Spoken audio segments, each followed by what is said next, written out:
Eres más radiante que el sol y más puro que Javier Solís, cuya voz aterciopelada no solo dominó los escenarios, sino también los corazones, las deudas pendientes y, para rematar, el gogó. El gogó fue aquel niño humilde de Tacubaya que pasó de ser carnicero a convertirse en ícono popular. El hombre que entonó canciones de amor, sufrimiento y, sin saberlo, de su propio destino final. A los 34 años, cuando el mundo lo ovacionaba de pie, su vida se apagó súbitamente. Una cirugía, versiones confusas y silencios inexplicables marcaron su partida. Por décadas se pensó que todo estaba claro, pero hoy, 59 años después, ha surgido una nueva versión. Una historia que podría transformar para siempre lo que creíamos saber sobre la muerte de Javier Solís. En una modesta vivienda del barrio de Tacubaya, en Ciudad de México, nació un niño destinado a cantar con el corazón. Corría el 4 de septiembre de 1931, y el país apenas comenzaba a recuperarse de tiempos difíciles. Su nombre verdadero era Gabriel Siria Levario, y antes de cumplir un año ya experimentó el abandono. Su madre, agobiada por la pobreza, lo entregó a sus tíos Valentín y Ángela, quienes lo criaron como a un hijo. Aquellas personas humildes le ofrecieron techo y cariño. Pero el vacío de no entender por qué sus padres lo dejaron le acompañó toda la vida. De niño era inquieto, fuerte, con una mirada profunda y una voz que llamaba la atención, incluso al hablar. En la escuela de su barrio no brillaba por sus calificaciones, pero sí por algo que nadie podía enseñarle. Un tono cálido, aterciopelado, como si viniera de otra época. Aún así, su infancia fue difícil. Su tía Ángela, la mujer que más lo quiso, falleció cuando él tenía apenas 8 años y con ella se fue también la estabilidad que le quedaba. El pequeño Gabriel tuvo que dejar la escuela y salir a trabajar para ayudar en casa. A los 10 años ya conocía el sacrificio. Fue recolector de botellas y huesos, lavador de autos, cargador de canastas en el mercado, panadero y más tarde carnicero. Su trabajo en los mataderos de la colonia Condesa lo marcó profundamente. El sonido del cuchillo, el olor a hierro y el silencio de los animales antes del sacrificio. Muchos años después, cuando entonaba sus boleros más melancólicos, parecía que esa experiencia aún resonaba en su voz. Él mismo decía: antes de ser cantante, fui carnicero y no me da vergüenza. De ahí aprendí a ganarme la vida con las manos. A pesar de las dificultades, el joven Gabriel tenía un espíritu alegre. En sus ratos libres jugaba béisbol y fútbol, soñando con llegar algún día a las grandes ligas. Incluso practicó boxeo para defenderse de quienes se burlaban de su baja estatura. En el ring aprendió a resistir golpes, pero también a controlar la respiración, habilidad que perfeccionaría años después en los escenarios. Sin embargo, el destino tenía otro camino para él. Mientras trabajaba en la carnicería La Providencia, su jefe David Lara descubrió que aquel joven tímido poseía un talento especial. Lo escuchó cantar mientras limpiaba los cuchillos y quedó maravillado. Sin pensarlo, le pagó clases de canto con el maestro Noé Quintero, el mismo profesor de Pedro Infante. Fue el primer paso hacia la leyenda. Con el tiempo, Gabriel empezó a participar en pequeños concursos de barrio. Ganó sus primeros pesos y sus primeros aplausos cantando en ferias locales. El premio no fue dinero, sino un par de zapatos nuevos, que para él significaron mucho más. Decidió que ese sería su camino. No fue una suma de dinero, sino un par de zapatos nuevos, que para él significaron mucho más. Decidió que ese sería su destino. Adoptó un nombre artístico, Javier Luquín, y comenzó a recorrer restaurantes, plazas y bares, acompañado por guitarristas que confiaban en su talento. Su objetivo era sencillo: que la gente lo escuchara. Con su nueva identidad dejó atrás al niño humilde de Tacubaya. Empezó a vestir camisas blancas, con peinados cuidados y una sonrisa ensayada, pero en el fondo seguía siendo el mismo joven con cicatrices que la fama nunca lograría borrar.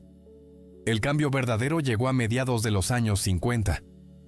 Javier, aún usando el apellido Luquín, trabajaba en las noches en un bar llamado El Azteca, un lugar donde el humo, el tequila y los mariachis se mezclaban con los sueños de quienes buscaban triunfar. Cada noche subía al pequeño escenario con un traje prestado y un corazón inmenso. Interpretaba tangos, boleros, rancheras, lo que le pidieran. Su voz era especial, cálida, envolvente, con una melancolía natural que el público percibía sin saber por qué. Fue en ese ambiente donde le dieron el apodo que lo acompañaría para siempre: la voz de terciopelo.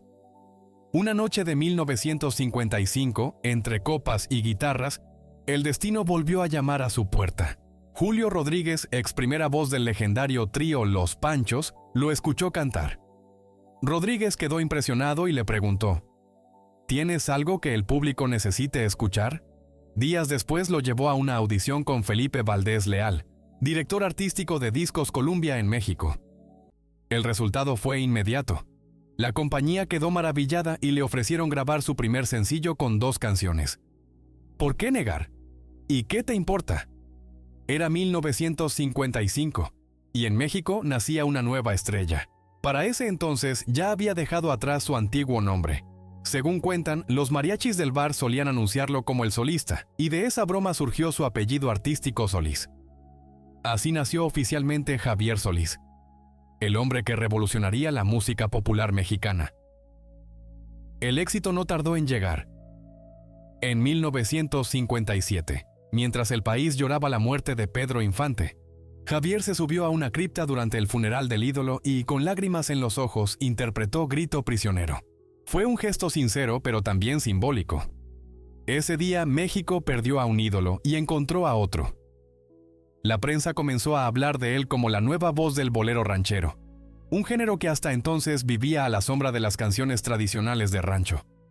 Javier lo elevó a otro nivel, más urbano, más íntimo, más humano. Su interpretación no era solo técnica, tenía sentimiento genuino. Cada nota parecía vivida en carne propia.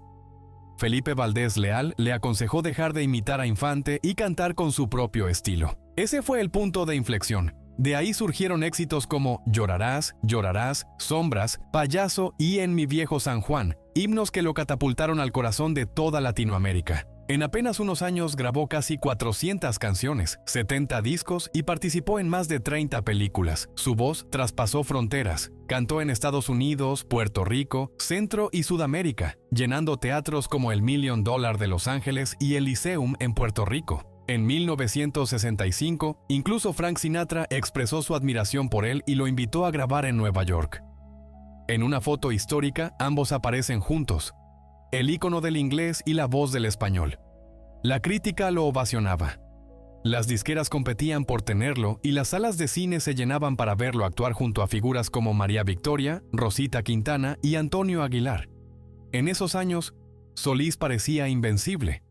Pero detrás de la sonrisa del ídolo había señales que pocos alcanzaban a notar. Durante esos años, Solís parecía imparable, pero tras la sonrisa del ícono se ocultaban señales que pocos lograban percibir. Jornadas extensas de trabajo, dolores cada vez más intensos en el abdomen, noches sin descanso y una tristeza que se reflejaba en su mirada.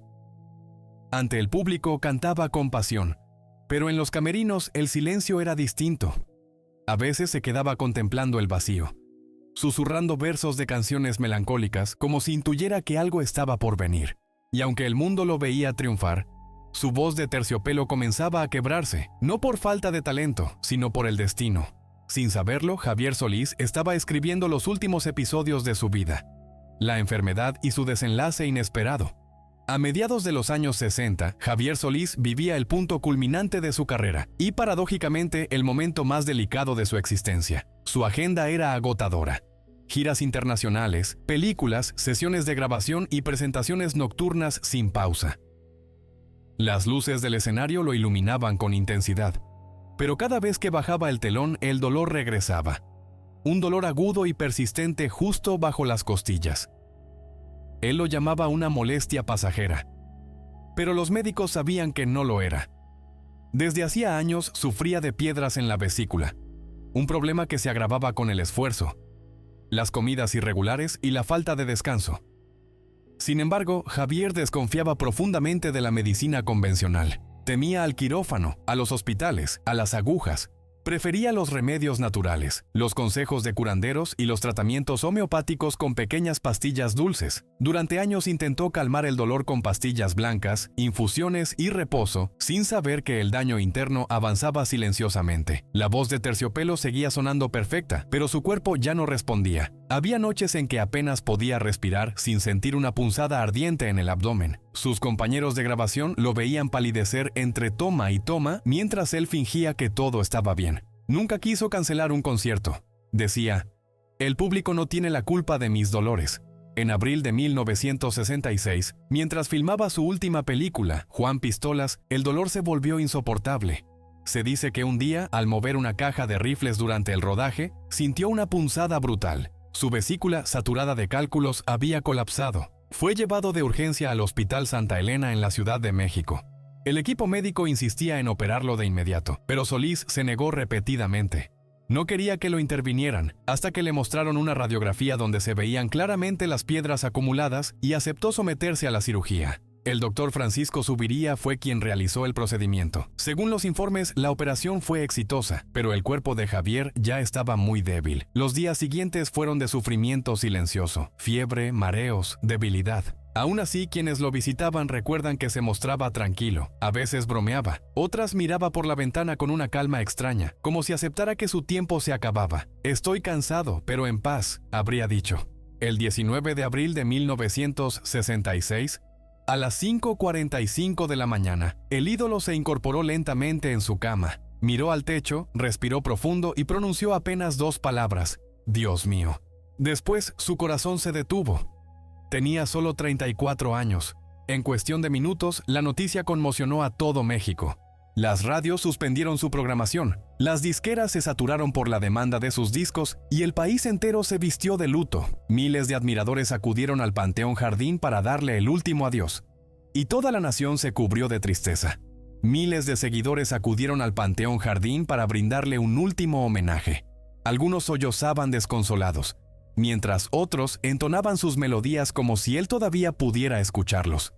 Ese día, la voz de Terciopelo se silenció, aunque su legado quedó grabado para siempre en la memoria colectiva. Su cuerpo fue enterrado bajo la imagen de la Virgen de Guadalupe, rodeado de flores y aplausos, y mientras el pueblo decía adiós a su ídolo, nadie podía imaginar que tras esa muerte aparentemente natural, se ocultaban numerosas incógnitas. Durante años se pensó que todo había terminado allí, pero en realidad la historia apenas estaba comenzando. Y hoy, 59 años después de aquella mañana triste, resurgen las especulaciones y rumores sobre su fallecimiento, que repasaremos a continuación. Las revelaciones.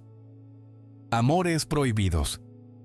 En los años 60, México vivía un momento de esplendor y censura. El cine, la política y el espectáculo parecían mundos separados, pero se entrelazaban constantemente en camerinos, salones privados y fiestas que no aparecían en los medios. Fue en ese ambiente donde, según múltiples testimonios, Javier Solís conoció a Irma Serrano, la Tigresa, una de las mujeres más codiciadas, temidas y controvertidas de su generación. Ella era actriz, cantante y apasionada de los escenarios, pero también reconocida por su carácter indomable y por su cercanía con las figuras más poderosas del país. Lo que empezó como una amistad entre artistas, ensayos, tertulias y noches bohemias, pronto se convirtió en un romance tan apasionado como peligroso. Las fuentes más antiguas aseguran que se encontraban en secreto en casas discretas y hoteles apartados, lejos de los flashes y la prensa, pero había un inconveniente. Irma Serrano mantenía una relación sentimental con un hombre que en ese momento detentaba el poder absoluto en México, el presidente Gustavo Díaz Ordaz.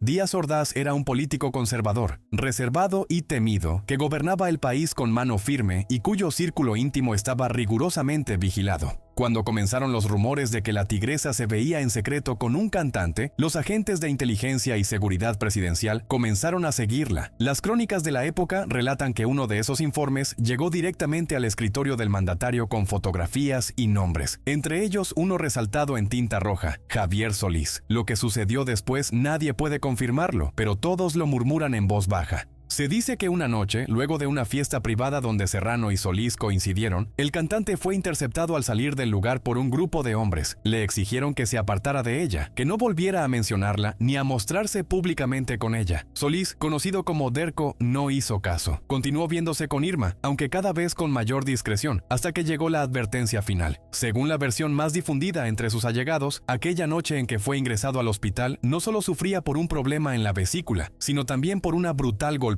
en el abdomen propinada por hombres vinculados al entorno del presidente. Los rumores apuntan a que fue atacado por celos y venganza, y que esos golpes, sumados a su delicado estado de salud, acabaron por destruirlo por dentro. No hubo denuncia ni investigación. El caso se cerró rápidamente bajo la causa de complicaciones médicas y toda la nación se limitó a lamentar la pérdida del ídolo. Pero tras bambalinas, quienes lo conocieron afirmaban que no fue una muerte natural.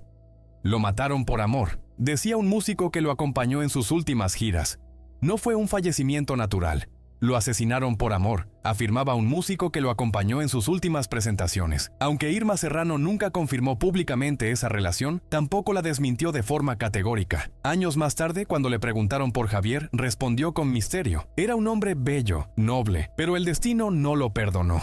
Esa respuesta, lejos de aclarar, dejó una herida abierta que jamás sanó. Muchos seguidores y periodistas continúan pensando que el romance prohibido con la tigresa marcó el final del rey del bolero ranchero, y que su muerte tuvo más tintes políticos que médicos, la última rebeldía. El informe médico de Javier Solís indicaba que la cirugía había sido exitosa. El 18 de abril de 1966, un día antes de su fallecimiento, los doctores aseguraban que su recuperación progresaba, pero en pocas horas todo cambió. La versión oficial señaló un desequilibrio electrolítico causado por complicaciones posteriores a la operación. Sin embargo, dentro del hospital, las enfermeras comentaban en voz baja. Decían que el cantante incumplió las indicaciones médicas y que ese acto fue lo que le costó la vida.